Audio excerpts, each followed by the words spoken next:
12 आणि 13 जुलै मराठ्यांच्या इतिहासातील सगळ्यात अवघड परंतु तितकीच पराक्रमी तारीख. सिद्धीचा पन्हाळ्याला वेढा पडला. महाराज अडकले. बाहेर पडण्याचे सगळे मार्ग बंद झाले. योजना तयार झाली. महाराज बाहेर पडले. पण यात हुबेहूब महाराज दिसणारा शिवा काशीत पडला.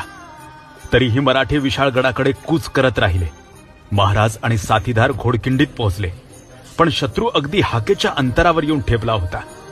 आता पर्याय एकच होता, त्या 10,000 गनिमांशी झुंज देणे. आणि दिली. झुंज दिली. बाजींच्या सांगण्यावरून महाराज निघाले. पण याच खिंडीत अवघे 300 ते 600 मावळे लढले. रक्ताच्या शेवटच्या थेंबापर्यंत लढले. या सगळ्यांचं नेतृत्व करत होते वीर बाजीप्रभू देशपांडे. बाजींची तलवार वाऱ्यासारखी फिरत होती. बाजींचे कान विशाळगडाकडे लागले होते.